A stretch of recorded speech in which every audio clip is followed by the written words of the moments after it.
Hello আমার 7-এর চুটকো পুটকো দল।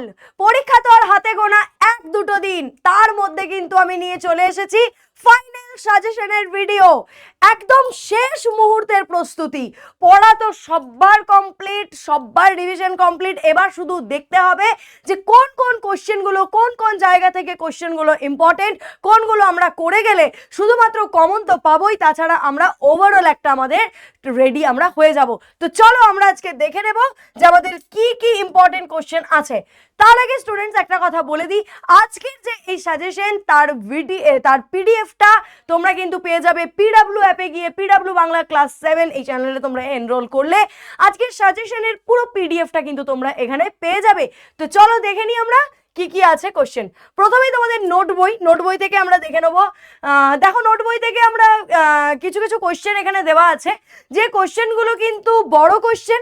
এবার বড় কোশ্চেনের মধ্যে অনেক সময় কিন্তু একদম বড় তোমাদের আসে না, সেক্ষেত্রে তোমাদের 1+2, 1+1+1 এরকম ভেঙে ভেঙে দেয়, এবং এই জন্যই কিন্তু সব সময় তোমাদের ছোট প্রশ্নগুলো কিন্তু ক্লিয়ার রাখতে হবে।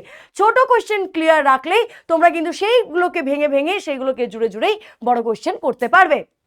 তো দেখো এখানে দেওয়া আছে, যেমন ভালো কথা শুনি যে একদম লাইন তুলে তাই লিখি, চটপট লিখি তাই। এখানে যেমন দেওয়া আছে, দেখো কোন কোন ভালো কথা নোট বইয়ে লিখে রেখেছিল, এটা কিন্তু খুব ইম্পর্টেন্ট। গোটা কবিতা জুড়ে কিন্তু এই জিনিসটা আছে। কাল থেকে মনে লেগে আছে খটকা, কাল থেকে মনে কি খটকা লেগেছে, এই খটকা কিভাবে দূর হবে? বলবে কি তোমরাও নোট বই পড়োনি? নোট বই পড়লে আর কি কি জানা যাবে? এই প্রশ্নগুলো কিন্তু নোট বই থেকে ভেরি ভেরি ইম্পর্টেন্ট। কোন কোন পতঙ্গের উল্লেখ আছে কবিতায়, ভেরি ভেরি ইম্পর্টেন্ট। নেক্সট আমরা চলে আসবো মেঘ চড়ে। পুরন্দরের পরিচয় এবং অসীমার পরিচয় ভেরি ভেরি ইম্পর্টেন্ট এই দুটো। এবং আরেকটা যেটা ইম্পর্টেন্ট সেটা হচ্ছে অ্যালোয় কি জ্ঞান ফিরে তিনি অবাক হয়ে গেছিলেন কেন? পুরন্দরের মুখটা হাঁ হয়ে গেল কেন? প্রত্যেকটা প্রশ্ন কিন্তু ভেরি ভেরি ইম্পর্টেন্ট। এবং এখান থেকে তোমাদের এই মেঘচোর থেকে কিন্তু তোমাদের শর্ট কোশ্চেন বেশিরভাগ আসবে। শর্ট কোশ্চেন আসবে, 3 মার্কস আসবে। বড় কোশ্চেনের মধ্যে পুরন্দরের চরিত্র এবং অসীমার চরিত্র, কি সাংঘাতিক কাণ্ড পুরন্দর করেছিল, এই ধরনের প্রশ্নগুলো কিন্তু ভেরি ভেরি ইম্পর্টেন্ট।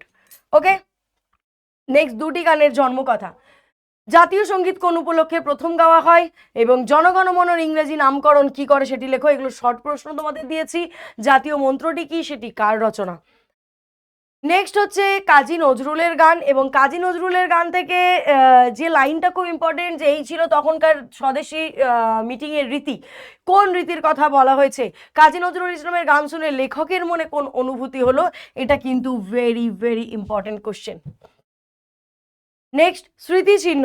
স্মৃতিচিহ্ন থেকেও দেখো সুন্দর করে দেওয়া হয়েছে, কারা মানুষের মনে চিরস্থায়ী আসন লাভ করে। এটা কিন্তু 1 মার্কসে আসে, আবার এটা কিন্তু অনেক সময় 1-এও আসে, আবার 3-তেও আসে। 1-এ এলে তোমরা এটাকে শর্ট করে লিখতে পারবে, আর 3-তে এলে এটাকেই তোমাদেরকে একটু, যে কারা মনে চিরস্থায়ী আসন লাভ করে, এটার অনেক সময় প্রশ্ন আসে কিভাবে চিরস্থায়ী আসন লাভ করে, কিভাবে চিরস্থায়ী আসন লাভ করে। ওকে, কিভাবে চিরস্থায়ী আসন লাভ করে। ওকে, দেখো ওরা ভেবেছিল মূঢ়, ওরা কবিতায় মূঢ় বলার কারণ কি? Very very important question. ঠিক আছে, দেখো এখান থেকে মানব ভূমি হৃদয় ভূমি করি অধিকার, ভেরি ইম্পর্টেন্ট কোশ্চেন এটা, যে কারা কিভাবে মানব হৃদয় ভূমি অধিকার করে।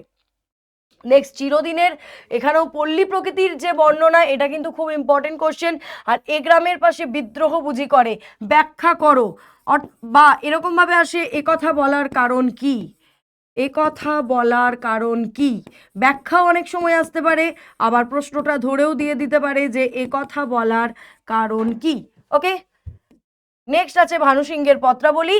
ভানুসিংহের পত্রাবলী থেকে এই যে কবির কলকাতা শহরটা অপছন্দ কেন, এটা, আর শান্তিনিকেতনের মাঠে যখন বৃষ্টি হয় সেই বৃষ্টির বর্ণনা, সেখানে কবির অনুভূতিটা কি, শহরের বৃষ্টির অনুভূতি এবং শান্তিনিকেতনের বৃষ্টির অনুভূতির মধ্যে পার্থক্য কি, এই ধরনের প্রশ্ন। আরেকটা যেটা আসে, যে যেটা একদম লাস্টের দিকে ছিল, যে খাতার দিকে চোখ রাখবার সময় এখন নয়, উনি এখন প্রকৃতিকে আস্বাদন করতে চায়, সেটা কেন? সেটাও কিন্তু অনেক সময় দিয়ে দেয়। তো চলো স্টুডেন্টস, তোমাদেরকে সাজেশন তো আমি দিয়ে দিয়েছি, একদম এই প্রশ্নগুলো চোখ বন্ধ করে তোমরা করে যাও, কোনো টেনশন নেই, পরীক্ষা একদম সামনে। আর হ্যাঁ, আমাকে কমেন্টস করে জানাতে ভুলবে না যে এই চ্যাপ্টারগুলোর মধ্যে কোন কোন চ্যাপ্টার তোমাদের খুব ফেভারিট, কোন কোন চ্যাপ্টার একটু কঠিন লাগে, আর কোন কোন চ্যাপ্টারগুলো পড়তে একদম ভালো লাগে না। প্লিজ আমাকে কমেন্ট করে জানাও।